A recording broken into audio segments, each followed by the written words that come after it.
माला लिए किसी पुरुष की तलाश कर रहे थे, उसी समय राजा का भेष धारण करके भगवान विष्णु आए और वह जो श्रीमती थी भगवान विष्णु के गले में जयमाला डाली, भगवान विष्णु लेकर तुमको चले गए। जब कन्या को नहीं पाए, नारद तो बिल्कुल विचलित हो गए और जो उन्होंने राक्षसों को श्राप दिया था उनसे प्रार्थना किए कि हम तो आपको सत्य बात बताए हैं, फिर भी आपने मुझे श्राप दिया है। नारद जी ने कहा कि हमने जो श्राप दिया है उसका फल तो तुम्हें भोगना पड़ेगा, किंतु उसका फल भोगने के बाद तुम अपने धाम को चले जाओगे, तुम खेद मत करो। जरूर तुम राक्षस होगे, किंतु तुम्हें अपने भगवान की प्राप्ति हो जाएगी। यह सुनकर के राक्षसों को जो शोक संताप था वह जो तो दूर हुआ और भगवान की स्तुति करते हुए सीधे भगवान के पास चले आए। श्री सूत जी कहते हैं कि अत्यंत अद्भुत वर्णन यह मैंने आप लोग को सुनाया है। और इसके बाद जो सौनकादि ऋषि थे उन्होंने सूत जी से कहा, इसके बाद नारद जी आगे क्या प्रश्न किया है कृपा करके हमको उसको भी सुनाइए। तो सूत जी कहते हैं कि हे सौनकादि ऋषि, जब नारद जी अपने आप को बंदर रूप में देखा तब उनको अत्यंत क्रोध हुआ। अब क्रोध के मारे उनका शरीर फड़फड़ाने लगा और कहने लगे, हे हरे तुम महादुष्टा कपटे विश्वमोहना पर्वत सहन्नाशासे मायावी मलिनाशयः मोहिनी रूप मादाय कपटम कृतवान पुरा। हे महाविष्णु, हे कपटी, हे मीठी मीठी बात करके छलने वाले विष्णु, तुमने मुझे ठगा है। तुमको मैंने कहा था कि तुम मुझे अपना स्वरूप दे दो, किंतु तुमने माया में मुझे बंदर बना दिया है। तुम्हें लगता है कि मेरा उपकार तुमसे सहा नहीं गया। जैसे कोई अमृत मांगता हो तो अमृत के बदले उसको कोई बावड़ी पिला देता है, उसी तरह से मैंने तुमसे अच्छे स्वरूप की याचना की थी, किंतु तुमने मुझे विरूप बना दिया है। क्यों नहीं? क्योंकि तुम कपट भरी चाल हमेशा चलते हो, तुम्हारा स्वभाव कपटी है और तुम इसलिए करते हो क्योंकि तुम स्वतंत्र हो, तुम्हारे ऊपर किसी की सत्ता नहीं चलती, तुम्हारी सत्ता सर पर चलती है।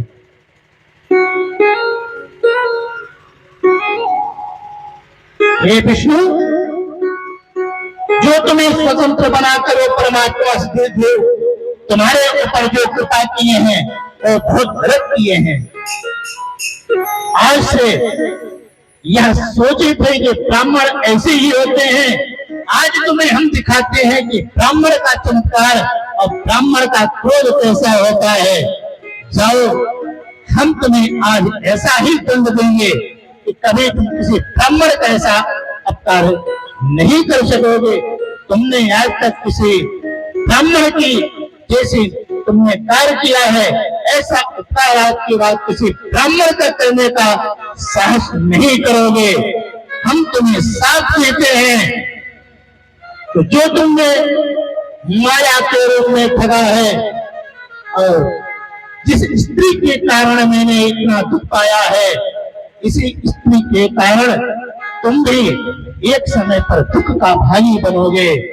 और जिस बानरों को मेरे पास में तुम बैठा के रखे थे, वही तुम्हारी बानर तुम्हारी भार्या की और तुम्हारी रक्षा करने के लिए सहायता बनेंगे।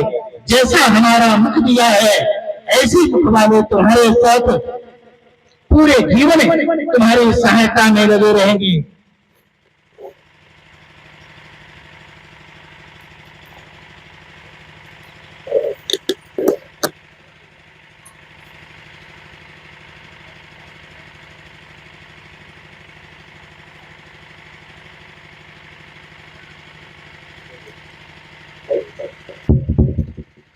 और स्त्री के लिए दूसरों का दुख देखने वाले तुम विष्णु मनुष्य का रूप धारण कर स्त्री से अलग रह करके स्त्री का वियोग दुख सहना पड़ेगा।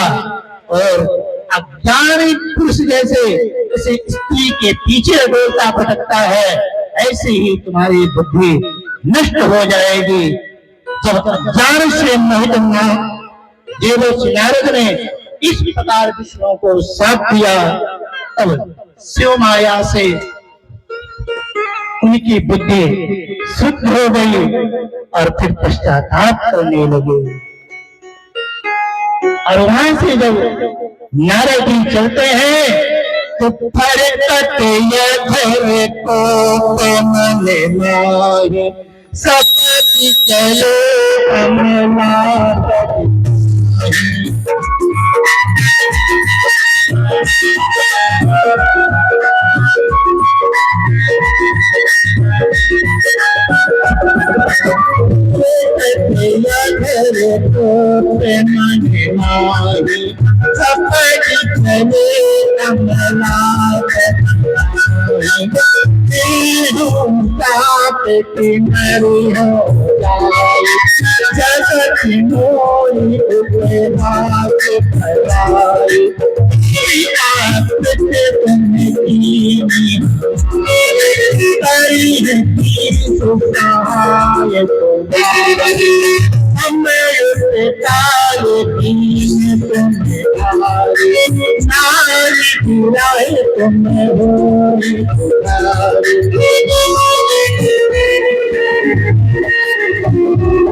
इस प्रकार से जो शिव माया से मोहित होकर के साथ दे दिए और जब उनका क्रोध शांत हो गया तो मन में बड़ा पछतावा करने लगे। देवर्षि नारद भगवान के श्री चरणों में गिर गए और कहने लगे, निशा होई मम स्वाप कृपाला मम इच्छा कहीं दी न बचावा। कहने लगे, हे प्रभु, जो मुझसे अपराध हो गया है उसको आप क्षमा कर दो। क्योंकि उस समय शिव माया से हम मोहित थे और हमारी बुद्धि प्रखर हो गई है, हमारा क्रोध शांत हो गया है। भगवान ने कहा, नारद, अब जो तुमने मुझे शाप दे दिया है उसको हम अपने सिरों में धारण करता हूं। जैसा तुम शाप दिए हो उसे के अनुरूप मुझे पृथ्वी पर जन्म लेना पड़ेगा। और वही नारद जी के शाप से भगवान विष्णु राम जी बने हैं और सीता जी के साथ उनका वियोग हुआ है। वियोग होने के बाद फिर जो उनके कष्ट आए हैं वो रामचरित मानस में आप लोगों ने खूब सुना होगा। इस प्रकार से भगवान विष्णु ने नारद जी को उपदेश दिया कि हे नारद, अब तुम यहाँ से जाओ और भगवान शिव की तपस्या करो, उसी से तुम्हारा मन ठीक हो जाएगा। तुम्हें जो तुम्हारे द्वारा मुझे शाप प्राप्त हुआ है उसको मैं अंगीकार करता हूं। अब यहाँ प्रश्न आता है कि नारद जी तो जा रहे थे विष्णु लोक को, लेकिन नारद जी को तो बीच में मिल गए ना, वो तो वैकुंठ तो जा नहीं पाए, तो बीच में कैसे मिल गए? इसका भाव यही है कि उस समय नारद जी के जो चित्त में, बुद्धि में काम, क्रोध, लोभ, मोह चारों मात्रा प्रचुर भाव में थे। और जिसके भीतर काम, क्रोध, मद होता है तो वैकुंठ नहीं जाता है। इसीलिए भगवान ने कहा कि या तो है, किंतु अगर हम वैकुंठ चले जाएंगे इस भावना से हमारे पास पहुंच नहीं जाएगा। तो साप को अंगीकार करने के लिए भगवान विष्णु रास्ते में ही भेंट कर लिए कि नारद जी तो आए रहे तो भेंट कर लिया जाए।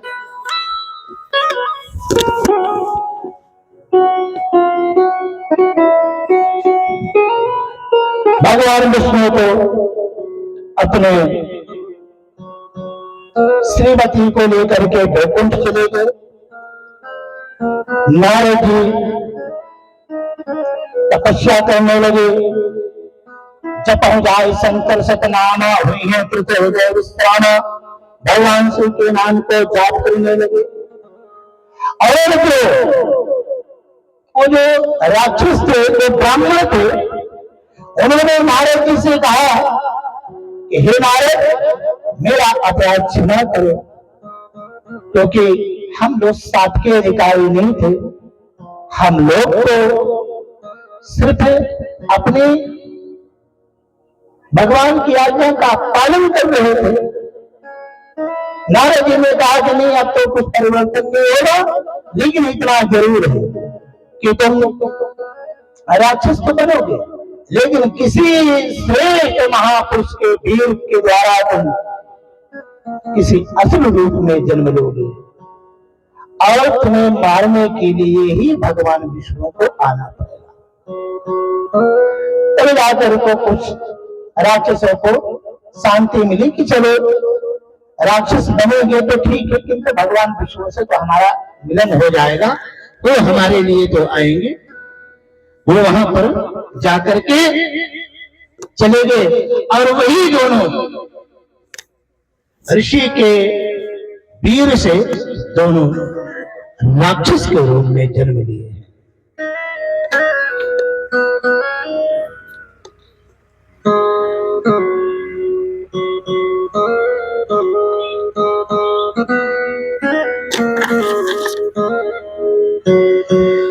आइए हम अपनी मनवाणी को थोड़ी भगवान की ओर, कीर्तन की ओर ले चलते हैं, तत्पश्चात आगे की कथा श्रवण करेंगे। शंकर जी कहे सुनो गौरा, दुनिया में किसी का कोई नहीं। शंकर जी कहे सुनो गौरा, दुनिया में किसी का दुनिया में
तुम्हारे को